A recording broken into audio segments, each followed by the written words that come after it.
कुछ लोग जो मुझे सोशल मीडिया पे और कुछ लोग जो मुझे असली ज़िंदगी में भी जानते हैं, उनको इन दिनों कुछ बहुत कन्फ्यूजन सा हो रहा है, कुछ कशमकश सी है उनके दिमाग में कि यार आप अचानक इतने पॉलिटिकल क्यों हो गए हैं, हर चीज़ आपकी पॉलिटिकल है।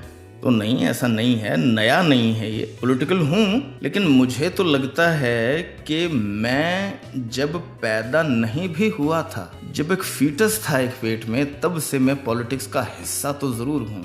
और फिर जब 3-4 साल की उम्र से जब चीज़ें थोड़ी समझ में आने लगी, जब से मुझे याद है, तब से मैंने देखा है पावर डायनामिक्स बिटवीन माँ बाप, भाई बहन, पड़ोसी अड़ोसी, क्लासेस मैंने देखी, higher class, middle class, lower middle class, upper middle class, lower class, below poverty line, above poverty line, employer, employee, exploiter, exploited, जात पात, ब्राह्मण, क्षत्रिय, वैश्य, शूद्र, और शूद्रों में भंगी, चमार, चूड़ा, बलाई, तेली, तंबोली, नीलगर, लोहार, कुम्हार, नाई, कोड़ी, हांसी, सांसी, पता नहीं कितनी जात पात हमने देखी। मजहबों के बीच की लड़ाइयाँ हमने देखी, हिंदू मुस्लिम हमने देखा, हिंदू सिख हमने देखा, हिंदू ईसाई हमने देखा, और देख रहे हैं 10 साल से और ज़्यादा देख रहे हैं। और 96-97 में जाके तो इसको भी अब 28 साल हो गए, और फिर कहना पड़ेगा कि ये वेरीफाइबल है, एंड वेरीफाइबिलिटी इज स्ट्रेंथ। 96-97 से तो एक आइडियोलॉजी चुन ली कि हाँ जी हम लेफ्ट को सपोर्ट करते हैं, और तब से आज तक स्टैंड नहीं बदला है, वेरीफाइबल बात है ये।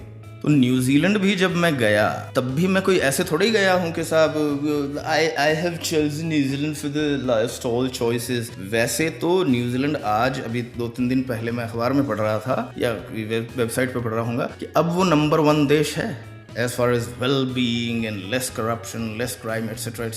is concerned। तो वो सोशियो पोलिटिकली भाई लेफ्ट के क्या हालात हैं, यूनिवर्सल सफरेज राइट सबसे पहले न्यूजीलैंड में दिए गए, तो औरतों के क्या हालात हैं, क्या सोचते हैं लोग, क्या सोचता है स्टेट। तो सोशियो पॉलिटिकली मेरी वैल्यूज के साथ वो मुल्क लाइन करता था, इसलिए गया हूँ।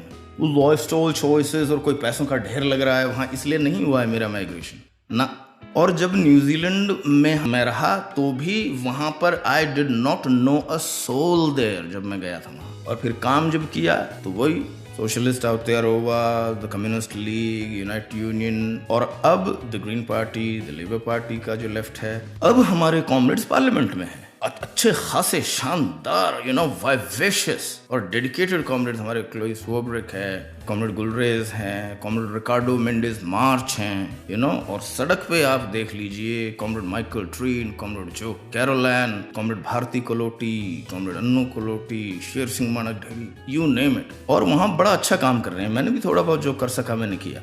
न्यूजीलैंड को जब मैं छोड़ रहा था और जब यहाँ आ रहा था तो मैंने कहा था कि मैं फैशिज्म से लड़ने जा रहा हूँ, और मुझे लगता है कि अब मेरी फिजिकल मौजूदगी यहाँ जरूरी है। और उस वक्त लोग पूछते थे तो 2 ही रीजन मैं बताता था, ओल्ड पेरेंट्स और मुझे फैशिज्म से लड़ाई करनी है, द इलेक्शंस। तो मैं अब पॉलिटिकल हो गया हूँ, तो क्यों ज्यादा पॉलिटिकल बातें कर रहा हूँ भाई, पॉलिटिकल एटमॉस्फेयर है ये। नरेंद्र मोदी का जो ये इलेक्शन हो रहा है इंडिया में, ये पूरी दुनिया की राइट विंग की नाक है, पूरी दुनिया के फैशिस्ट की नाक का सवाल है अभी फिलहाल। तो हमको लड़ना है। और मैंने कहा कि फिजिकल मौजूदगी, जब वहां से निकला था मैं, तब भी थ्रेट परसेप्शन था, मेरे माँ बाप, मेरे घर के लोगों के दिमाग में थ्रेट परसेप्शन था, जेन्युइन थ्रेट्स थे।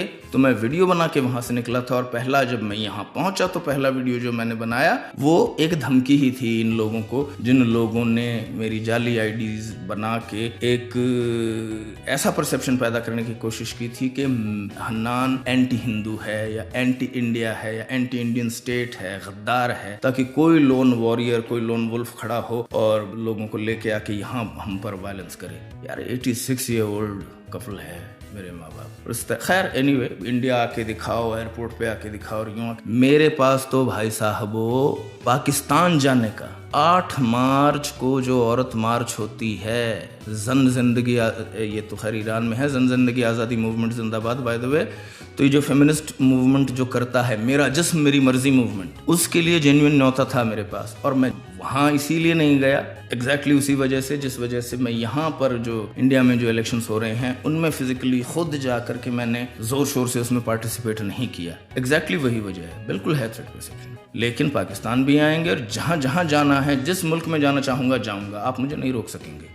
करते रहिए थ्रेट्स आप कि पाकिस्तान आ जाओ देख लेंगे, हिंदुस्तान आ जाओ देख लेंगे, वहाँ आ जाओ देख, जहाँ जाना चाहूँगा वहाँ जाऊँगा। जो पॉलिटिकली मुझे बोलना होगा बोलूँगा, एग्जैक्टली वही बोलूँगा जो आज बोल रहा हूँ, जो 96 में बोल रहा था, जो न्यूजीलैंड में बोल रहा था, जो इंडिया में बोल रहा हूँ, वही बोलता रहूँगा। और अभी फैशिज्म से लड़ने का टाइम है। अगर डेमोक्रेसी से हम हरा सकते हैं, why not? Hence more politics. और इसीलिए तो आप देख रहे हैं कि सिखों को और मुसलमानों को लड़ाया जा रहा है।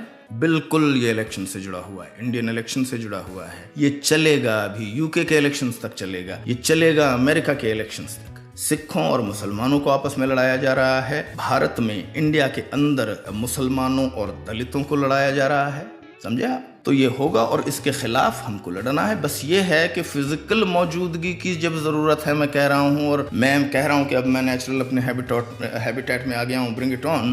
तो ये भी होता है कि फिजिकल मौजूदगी के साथ फिजिकली कपैक भी हो सकता है।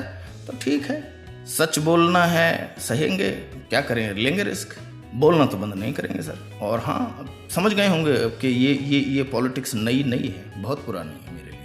तो ज़मीन पे, सोशल मीडिया पर, कहीं पर भी जुल्म के, इनजस्टिस के खिलाफ लड़ रहे सारे दोस्तों को लाल सलाम, सभी साथियों को इनकलाब जिंदाबाद।